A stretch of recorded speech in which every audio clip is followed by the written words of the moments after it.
Assalamualaikum warahmatullahi wabarakatuh. Perkenalkan, nama saya Nurjana Muhammad Ali Hamid, NIM 130 2019 kelas B3, mata kuliah Rekayasa Perangkat Lunak Objek, dari Fakultas Ilmu Komputer Jurusan Teknik Informatika Universitas Muslim Indonesia. Pertama-tama, saya akan menjelaskan dari tugas proyek 1, yaitu observasi 1 judul kasus aplikasi yang berorientasi objek berskala kompleks menggunakan siklus sistem development life cycle. Studi kasus aplikasi promosi produk makanan berbasis website dengan model waterfall. Pemanfaatan teknologi pada masa berkembang seperti saat ini sangat dibutuhkan oleh masyarakat luas. Penggunaan internet dan website juga saat ini sudah merana ke penggunaan kecil sampai ke besar. Secara umum, website merupakan suatu penyampaian informasi yang berupa teks, gambar, dan video yang di dalamnya menyampaikan berbagai macam informasi. Perkembangan website itu sendiri sangat pesat. Banyak website yang diakses oleh pengguna sekarang untuk mendapatkan informasi dengan mudah. Salah satu pemanfaatan ini juga dapat diterapkan pada sistem pemasaran. Sistem development life cycle adalah siklus yang digunakan dalam pembuatan atau pengembangan sistem informasi yang bertujuan untuk menyelesaikan masalah secara efektif. Tahapan pada sistem development life cycle. Yang pertama, perencanaan sistem. Planning dalam suatu perencanaan dari tahap pengumpulan data sampai dengan kebutuhan apa saja yang perlu dimasukkan ke dalam website yang akan dibuat, sehingga dalam pengerjaannya terstruktur dari awal sampai dengan akhir. Dan penyelesaiannya selesai sesuai dengan waktu yang ditentukan.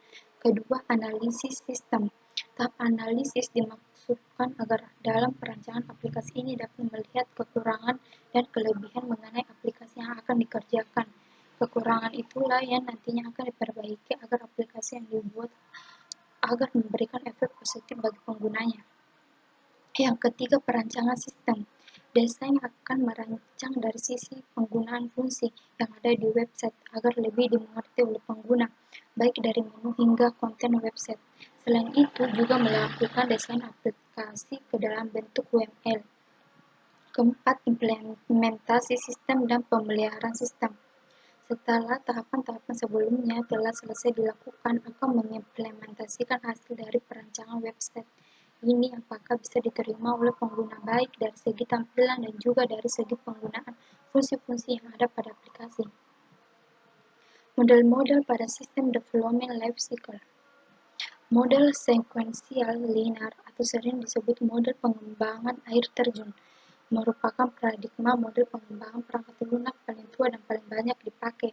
Model ini mengusulkan sebuah pendekatan perkembangan perangkat lunak yang sistematik dan sekuensial yang dimulai pada tingkat dan kemajuan sistem pada seluruh tahapan analisis, desain, kode, pengujian, dan pemeliharaan. Tahapan pengembangan model sekuensial linear atau waterfall development model. Yang pertama, planning, bagaimana melakukan proses pembuatan akun, bagaimana melakukan proses login, bagaimana cara memilih menu-menu yang ada seperti beranda dan lain-lainnya, bagaimana cara memesan dan menghubungi kami. Kedua, analisis kebutuhan perangkat lunak. Pelanggan melakukan pendaftaran pada form atau pembuatan akun. Pelanggan dapat melihat info produk kami melalui menu pelanggan, dapat memilih produk atau memesan produk pada website dengan mengirim format via SMS ke nomor admin yang tertera. Ketiga, desain. Layout, themes, busana, rules, dan lain sebagainya. Keempat, implementasi. Server, database, skema, PHP, MySQL, CSS, HTML, JavaScript. Kelima, testing. Book kode problem. Keenam, pemeliharaan. Mengoreksi apabila terdapat kesalahan pada perangkat lunak, penyelesaian terhadap lingkungan misalnya adware, sistem operasi baru, dan lain-lainnya. Menambah kemampuan seperti memberikan fungsi tambahan dan peningkatan kerja. Penerapan dari pengembangan model sekuensial linear atau waterfall development model. Sistem program untuk pendaftaran dibuat menggunakan bahasa pemrograman PHP dengan sistem database yang dibuat menggunakan MySQL dan diterapkan atau diaplikasikan pada personal komputer dengan sistem operasi berbasis Microsoft, Windows, Linux, dan sebagainya.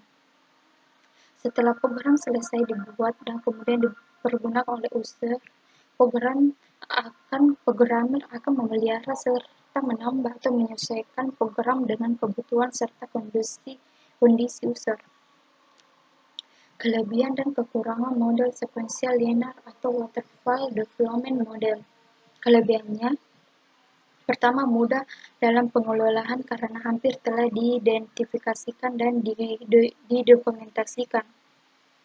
Kedua, tahapan yang berurutan secara linear, identifikasi dan dokumentasi yang lengkap. Ketiga, proses mudah dipahami oleh seluruh tim yang terlibat. Kekurangannya, pertama, tahapan yang berurutan secara linear tidak memungkinkan untuk kembali pada tahapan selanjutnya. Kedua, tidak fleksibel terhadap perubahan kebutuhan yang terjadi dalam pengembangan sistem. Ketiga, hampir tidak ada toleransi kesalahan terutama pada tahapan planning dan desain. Kesimpulan, sistem development life cycle merupakan serangkaian proses dalam menghasilkan sebuah program atau perangkat lunak dari awal hingga siap digunakan. Penerapan model waterfall sangat memudahkan tim pengembang karena memiliki beberapa kelebihan jika dibandingkan dengan model lainnya yang masih termasuk dalam metode software development life cycle. Itulah tadi presentasi dari tugas proyek 1. Sekian dan terima kasih.